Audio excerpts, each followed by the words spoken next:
Prenons 5 minutes pour revoir ensemble le chapitre sur le titrage pH métrique, dont le but est de déterminer la concentration, la masse ou la quantité de matière d'une espèce titrée notée grand A, dans notre cas, par une espèce titrante que l'on note grand B, lors d'une réaction acido-basique qui est rapide, totale et unique.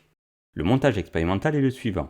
On place la solution titrante dont on connaît la concentration dans la burette graduée, tandis que la solution attitrée, dont on ignore la concentration, est elle placée à l'aide d'une pipette jaugée afin de connaître précisément son volume, dans un bécher dans lequel on a plongé la sonde du pH mètre.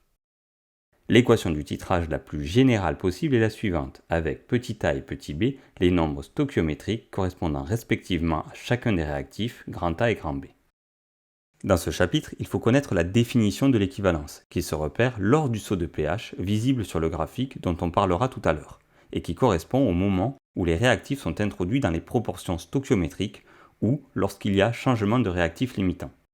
À ce moment précis, donc seulement à l'équivalence, on peut écrire la relation suivante entre les réactifs titrés et titrants. Avec Na et Nb, les quantités de matière des réactifs introduits dans le bécher et petit a et petit b, leur nombre stoichiométrique. Il est possible d'exprimer cette équation directement avec les concentrations, puisque je te rappelle que la quantité de matière est égale au quotient de la concentration et du volume de la solution. Cette relation est valable pour des concentrations en quantité de matière exprimées en mol par litre, ainsi que pour des concentrations en masse exprimées en grammes par litre. Les volumes, quant à eux, peuvent être exprimés en litres ou en millilitres, du moment que les deux volumes sont exprimés dans la même unité. VE correspond au volume à l'équivalence qu'il faudra lire directement au niveau de la burette graduée. Enfin, pour ce chapitre, afin de préparer les différentes solutions suivant les données des énoncés, il est primordial de connaître les formules de la concentration, C égale N sur V, ainsi que celle de la quantité de matière, petit n égale petit m sur grand M. Il faut aussi connaître la formule de la masse volumique, ρ égale m sur V, et celle de la densité, D égale ρ sur ρ de l'eau. La dernière formule à connaître est celle correspondant au titre massique, aussi appelé pourcentage massique. C'est une grandeur sans unité qui est égale à la masse de soluté sur la masse de la solution. Pour ce chapitre, on doit être capable d'interpréter une courbe de titrage pH métrique afin de repérer le volume équivalent. Pour ce faire, il existe deux méthodes à partir de la courbe représentant l'évolution du pH en fonction du volume de solution titrante versée.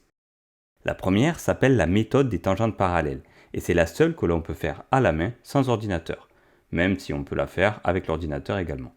Elle consiste à tracer deux tangentes parallèles à la courbe au niveau des points d'inflexion et d'en tracer une troisième parallèle, mais à équidistance des deux précédentes. Lorsque cette dernière croise la courbe, c'est en ce point dont l'abscisse correspond à la valeur du volume équivalent. La deuxième méthode est celle de la dérivée, mais pour l'utiliser, il faut obligatoirement un ordinateur, car c'est le logiciel de traitement qui va tracer la dérivée pour nous. Sur cette dérivée, il faut visualiser le maximum qui se trouve au niveau du saut de pH, et l'abscisse de ce point nous donne la valeur du volume équivalent. Sans jeu de mots, ces deux méthodes sont bien sûr équivalentes. On doit bien sûr être capable de calculer la concentration de la solution attitrée à partir de la valeur du volume équivalent trouvé expérimentalement. On obtient cette formule en isolant Ca à partir de la relation que l'on obtient à l'équivalence et que l'on a vue précédemment.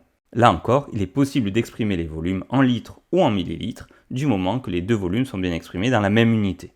La valeur de cette concentration va ensuite nous permettre de calculer le titre massique en soluté grand A. Pour cela, on repart des formules de départ et, en fonction des données de l'énoncé, plusieurs possibilités vont s'offrir à nous.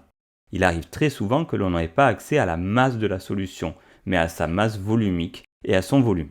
Idem pour la masse de soluté. En général, on a calculé la concentration et non sa masse.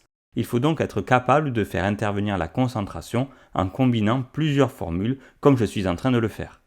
C'est cette expression que l'on va pouvoir utiliser, mais si jamais on n'a pas accès à la masse volumique de la solution mais qu'on a sa densité, alors c'est celle-ci qui va nous servir.